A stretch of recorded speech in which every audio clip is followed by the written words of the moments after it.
Welcome back to the channel. In today's video, I'm going to go through how I get inspired to create new photography and take the best bits of what other photographers do and allow it to try and inspire my own photography so that I can get better, so that I can learn, and so that I can create photos that I'm happy with. So when I started photography back in 2007 now, thought about gear for a couple of months whilst I decided what camera to get. Bought myself a little Canon 450D, and then once I got that camera, I learned about the technicalities. I read the manual, and I read through books like Digital Photography Book by Scott Kelby and Understanding Exposure by Brian Peterson. So what I was trying to do was really learn the basics of the camera, how to get certain effects and certain pictures and certain looks. But there comes a time when once you've done that, you sort of forget about the gear. You know how to handle your camera, you know how to make the photos you want to make in terms of the technical aspect. But how do you get the look you want? How do you actually get inspired? How do you even know what you want? Back then I was all about landscapes. We're talking 2006, 2007, 2008. And I used to look at the works of landscape photographers. So I would look at Joe Cornish, I looked at Alan Brio,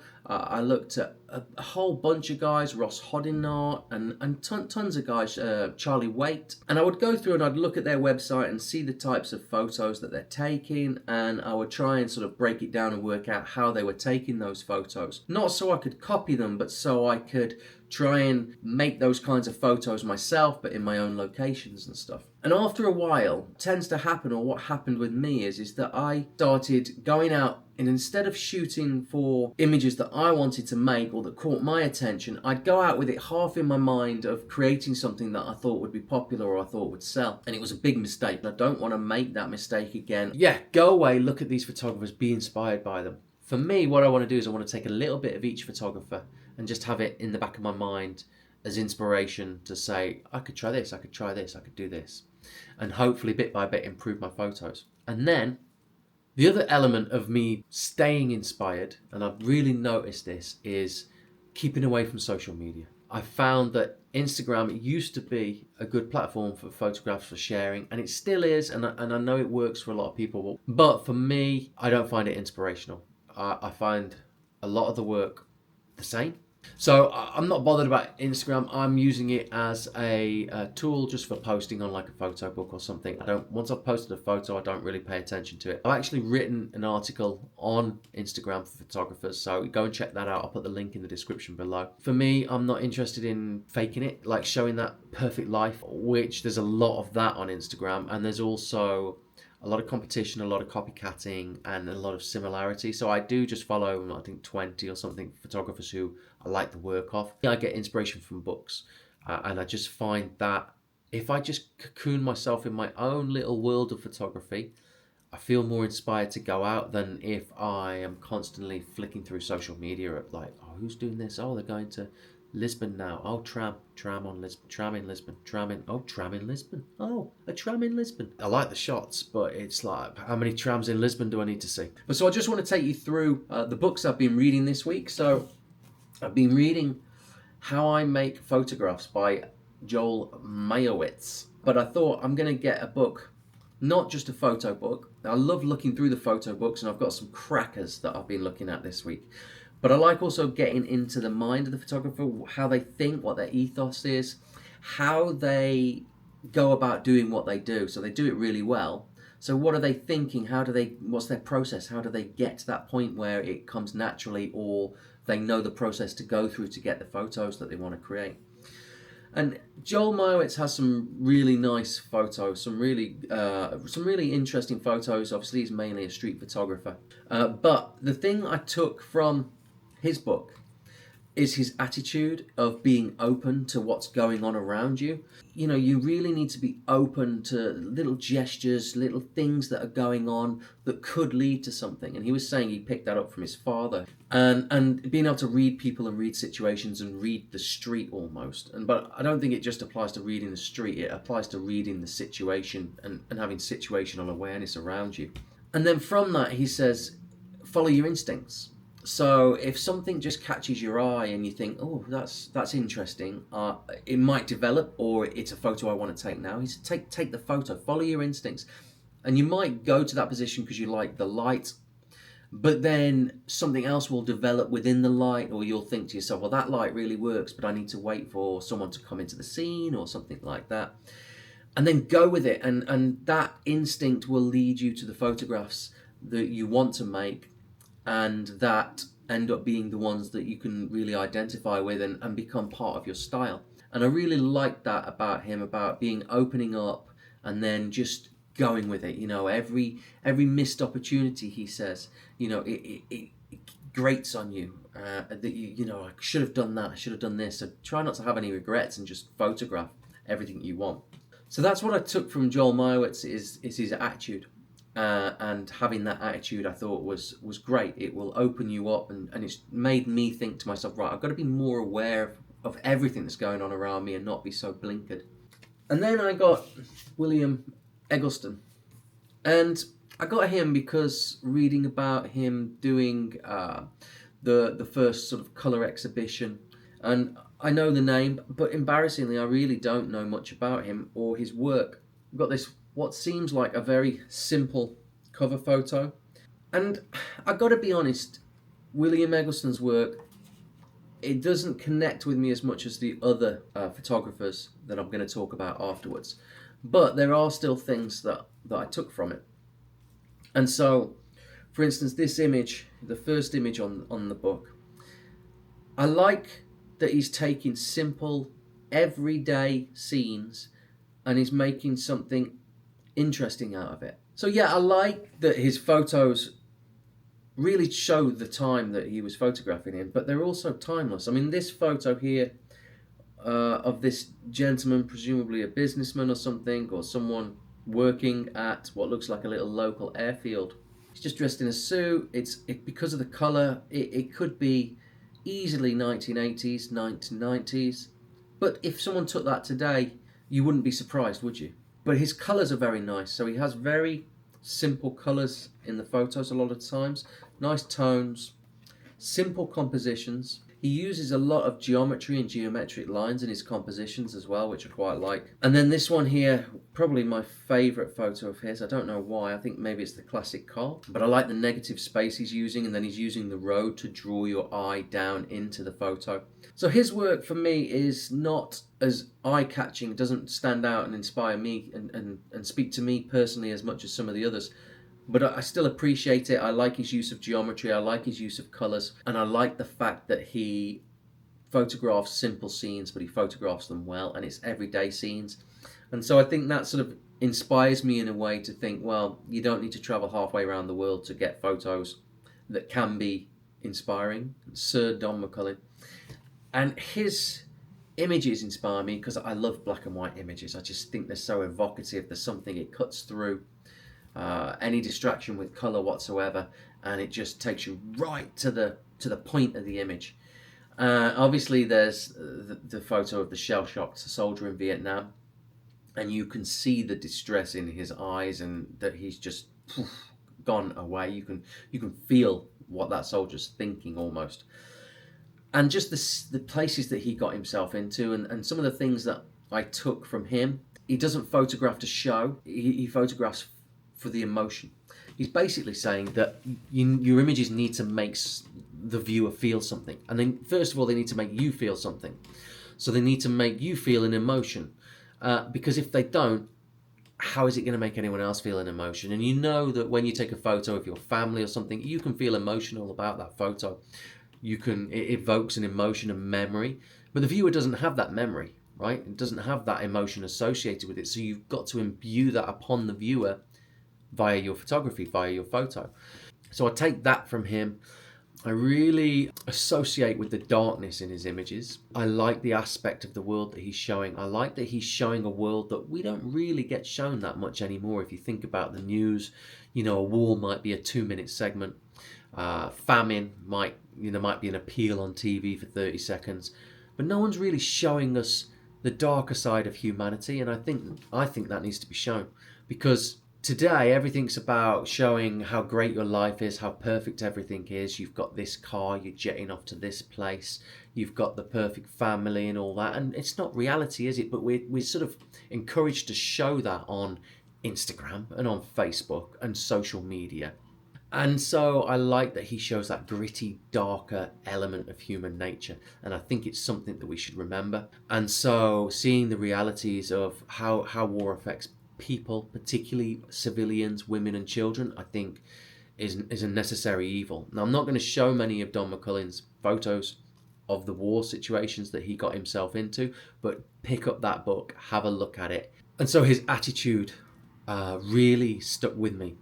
His determination to, jump over all hurdles and all barriers to go and tell the story of what he thought was important events. I read his book as well, Unreasonable Behaviours, and it showed how in the 1980s the media was moving away from showing this kind of thing, and they wanted, more advertising-friendly content, cars or whatever, could advertise nicely next to a nice, pretty picture instead, rather than a dead child or a slain soldier. He left his job at the Sunday Times, and he ended up, having a dark period, but he found his way again and moved into other areas, but still continued his work. So it's not just his war work, but I love the photos that he created in This Is England, his other book, and it's a really nice look at society in the UK during that period, where he is just photographing and showing the realities of the working class, poverty, the poor. And then suddenly he jumps to the completely the opposite end of the scale, and he's at Henley Regatta and all these summer fairs where there's decadence and money and people are drinking champagne and they've got their maids with them. And he never in the book exactly makes that obvious distinction, but the social commentary is clear.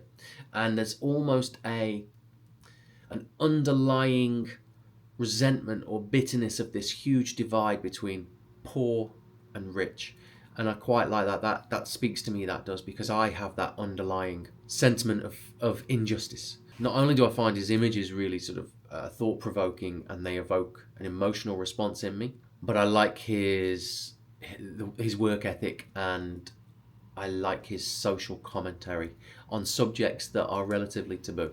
I can't go without saying Ernst Haas, and again, it's a name I was familiar with, but his photos, what I like about them is they give me an element of nostalgia, but not only that, I really like his use of colour. He uses bold, vibrant colours to really make the photos punch you in the face and grab your attention. He will then perhaps shoot through a reflection, or he will just put something in the scene that then just slightly confuses you and doesn't always make the subject immediately clear. And that just adds an extra element to it as you work out what's going on in the scene or what the scene is of. But his compositions are interesting. He will shoot a lot of reflections, he'll shoot some abstracts as well, but he still brings them to life. I've read up on him, and I think he was using Kodachrome film stock, and that had a very slow ASA speed. I have to assume that was one of the reasons that he ended up with a lot of motion blur in his images, and so he worked with that. So what I took from him is his incredible use of color,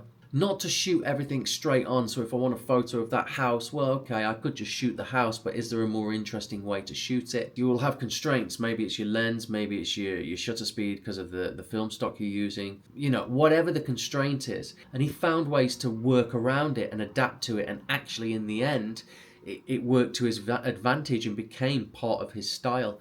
And so I took that from him as well, is that there will be constraints and not everything will be perfect, but be creative and find a way to work around those constraints or use them to your advantage. Fantastic photos. I mean, that cover photo is just... I love that photo. The one that really has blown my mind, this guy's work is on a level compositionally that it blows my mind. It really does. This guy, Alex Webb, is the one. I got this book this week, and I just opened the pages, and every page I was like, oh my God, look at that composition. Look how much depth he's getting. And so Alex Webb's work has blown my mind this week, to be honest. And I don't use that. I'm British, so I don't really go in for that kind of, oh my God, it's blown my mind, and I'm quite matter of fact. But yeah, his photos are brilliant. The first photo, and it's Mexicans, I think, trying to cross the border and getting caught by what do they call them? Border police down there? I don't know. State troopers? Well, I'm not sure. You tell me. But the depth in it is incredible. I'm going to show it you on the screen now. But the light, the flowers that he's got in the foreground, so it's lit like a beautiful scene. Like, you'd be happy if there was no helicopter or people in this scene. You'd be happy to photograph that, just the natural beauty in the scene. It's obviously side lit, and it really brings out the depth, the shadows, the contrast. But then you've got this positioning. So you've got the foreground slightly blurred out flowers that lead you into this initial guy who's been frisked by the copper. And so that what I would say is the subject. But then immediately you're drawn back to the guy to the left of him. And then I jump to, I think, and in fact, I'm discovering, what I found with Alex Webb's work is I'm discovering something every time I look at the photo. So I thought actually the policeman with the hat on was the only policeman in the scene. But actually this guy on the left looks like he's got gloves on, so I'm presuming that he is also a policeman, and he looks Caucasian as well with fair hair. So yeah, I hadn't noticed that. So the two guys are the Mexicans, or the non-Americans anyway, Latin Americans perhaps they are. And the light just falling across the scene is incredible. So you're looking at that and you think, well, that's amazing. But then he's also timed it so that the helicopter is in place behind. So my eyes then flick up to the helicopter, which adds more depth because it's further away. And then they drop back down to another scene unfolding within the same photo of presumably another attempted border crosser with another border guard. And then all the time your eyes are flicking and flitting between the two areas, the helicopter, and there's so much information in this photo and so much to look at that it just blows my mind how he has timed it. There's more. I mean, I don't want to show you much more of his work apart from this one. This one's just brilliant. And it's I think I find it an amusing photo, but also it's just a photo that just, again, it takes you in. Alex Webb is just, his work is just unbelievable. The way he composes it and places elements within the frame to add depth, not only in terms of visually giving you foreground, background, and obviously your subject as well, but also depth in terms of story, and also it makes you look into the photo more. You're looking into the photo. Not only am I thinking, that's a nice picture, I'm like, but what's going on there? What's going on there? What's going on there? He's just one of the best I've ever seen for this kind of stuff. So this one of this girl in Mexico, 1983, on a springboard, or actually just levitating in air.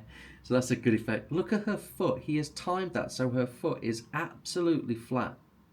So it looks like she's floating, but there's no board there. She's this far away from the board. And then if you look how he's framed it, so you've got the springboard coming in, pointing all your attention. So that's white, draws your attention and points it all towards this girl who just seems to be hanging there, floating around in midair. And then you come across to this smoke, and so my eyes jump across to the chimney stacks, or whatever it is, the industrial stuff that's kicking out the smoke, which then the smoke is blowing back towards her, which draws your eye back into her again, as if to say, look what I'm doing, you've got to look at me again, look, I'm floating, you need to see this at least 2-3 times. And then you've got a lovely bit of light on her face. You've got a lighter sky this time, contrasting with a dark pool. So you've got that dark blue and that light blue. And also, this girl seems to be performing this incredible feat of floating in midair, and yet not one person I can see in the photo is looking at her. So it's like this girl's a messiah, and yet no one's looking at her. No one's paying attention. So you can do the most amazing things, and metaphorically it's saying you can be doing the most amazing things, but no one cares. It's incredible, isn't it? His work, honestly, if I recommend you one photographer to look at, just to go, wow, it's him. I'm going to leave it there for today, because I've literally rattled on for an hour, and probably 30 minutes of that is talking about his photos, Alex Webb's photos. For inspiration, I'm looking at these guys. I'm looking at great photographers, and I'm trying to take an element, or the elements that I like most from their work, and it's going to be an ongoing thing, and I'm going to try and apply that to my own work, whether it's mentality, whether it's literally a compositional thing, a light, use of color, whatever it is. I'm trying to learn as much as I can about those inspirational elements of their photography to inspire and inform my own photos. Okay, I'm going, because this has been a long one. Thanks, guys. I'll see you next time.